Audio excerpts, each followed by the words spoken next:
আওয়ামী লীগের লেন্সে বাংলাদেশকে দেখা আমাদের দেশের জন্য এটা যে খুব সুবিধাজনক হবে না, এটা একদম নিঃসংশয়ে বলা যায়। কারণ বাংলাদেশের মানুষ তারা একটা গণ অভ্যুত্থান ঘটিয়েছেন, এবং সেই গণ অভ্যুত্থানের মধ্যে দিয়ে একটা রেজিম চেঞ্জ হয়েছে, একটা অন্তর্বর্তীকালীন সরকার প্রতিষ্ঠা হয়েছে। এই এই ঘটনা আমাদের দেশের সরকারের, আমাদের রাষ্ট্রের সেটা পছন্দ হতে পারে, অপছন্দও হতে পারে, কিন্তু এটা রিয়েলিটি। আপনাদের সেই খুব বিখ্যাত একটি শব্দবন্ধ আছে না, যে রিয়েলিটি মেনে নিতে হবে। হুম। তো এই রিয়েলিটি আমাদেরকে আসলে মেনে নিতে হবে যে শেখ হাসিনার শাসন বাংলাদেশে তার অবসান ঘটে গিয়েছে। কাজেই Indian media, Indian political party বা সিভিল সোসাইটি প্রত্যেককেই যদি মনে হয় যে আমরা যদি এই আওয়ামী লীগের লেন্সের বাইরে বাংলাদেশকে দেখতে পারি খানিকটা নিরপেক্ষভাবে, সেটা অনেকটা বেটার হবে। বাংলাদেশের পতাকা যেরকম বাংলাদেশ রাষ্ট্রের সম্পত্তি, তেমনি বাংলাদেশের জনগণও সেই পতাকা ওন করেন।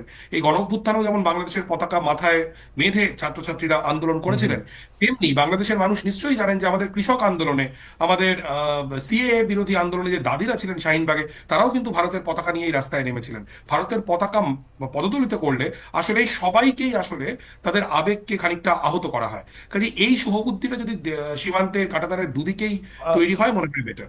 জনাব ভাদুরী, আমি দুটো বিষয় আপনার একটু দৃষ্টি আকর্ষণ করতে চাই। একই একই ব্যাপার নিয়ে আসলে জনাব খানকেও আমি একটু জানতে চাইবো, যে সেটা হচ্ছে যে আপনি বলছেন যে বাংলাদেশকে আসলে আওয়ামী লীগের লেন্সের বাইরে দেখা উচিত ভারতীয় সরকারকে, কিন্তু সেই লেন্সের বাইরে ভারতীয় সরকার কেন দেখবে? আমরা তো আপাতভাবে দেখি যে ভারতে আওয়ামী লীগের লেন্স দিয়ে দেখলে ভারতের অর্থনৈতিক, রাজনৈতিক বা বাণিজ্যিক সুবিধা বা যেটাকে, সেই সুবিধাগুলিও যদি না থাকে, ভারতের যে একটা বিগ ব্রাদার রোল প্লে করার যে একটা জায়গা, সেইটা হয় যদি আওয়ামী লীগ থাকে।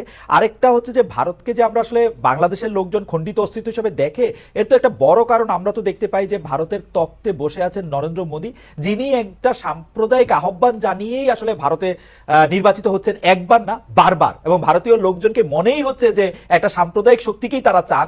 যদি তারা একটা সাম্প্রদায়িক শক্তিকে চান, তাহলে তো তারা একটা অসাম্প্রদায়িকতার কথা আসলে বলতে পারেন না। আর পতাকা পোড়ানোর ব্যাপারটা বা পতাকা পাড়ানোর ব্যাপারটা, সেটা নিয়ে আসলে জনাব শাহের খান নিশ্চয়ই বলবেন। পাশাপাশি আমরা এটিও একটু জানবো যে ভারতের মতো ওইরকম একটা দেশে আগরতলায় গিয়ে বাংলাদেশি হাই কমিশনকে যখন আক্রমণ করা হলো, উপ হাই কমিশনকে, তখনও বা ভারতীয় সরকার আসলে কি করলো? জনাব ভাদুরী, আপনি যদি তিনটা একটু 1-2 মিনিটে বলেন, আমরা একই বিষয় নিয়ে আমরা একটু আমি খানকে একদম শেষ জানতে চাই। প্রশ্নটা জি। দিয়ে যদি খালেদ ভাই শুরু করি, জি। যে এটা অত্যন্ত লজ্জার এবং অত্যন্ত দুর্ভাগ্যজনক ঘটনা, এবং আন্তর্জাতিক যে সনদ, সেটার জন্য এটা আমাদের দেশের জন্য ভীষণ লজ্জার ঘটনা।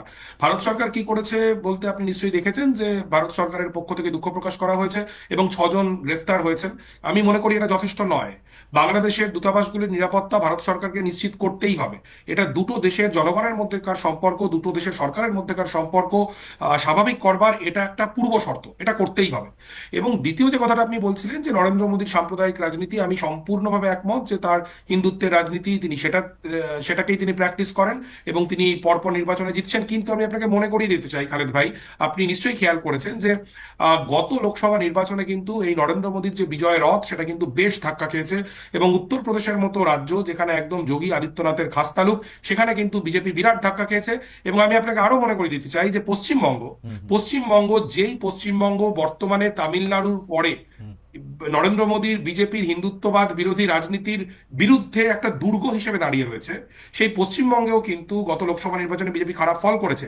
কিন্তু বাংলাদেশে যখন ভারতের পতাকা অবমাননা হয়, তখন আসলে পশ্চিমবঙ্গে দাঁড়িয়ে যারা এই বিজেপির বিরুদ্ধে, হিন্দুত্ববাদের বিরুদ্ধে, অসাম্প্রদায়িকতার পক্ষে লড়াই করছেন, সেই মানুষদেরও ভাবাবেগ আহত হয়। হুম। কাজেই আমি আবারও যেটা বলছি, যে অবশ্যই। সীমান্তের দুপারেই বোধহয় এই শুভবুদ্ধির উদয় হওয়াটা খুব গুরুত্বপূর্ণ। অবশ্যই।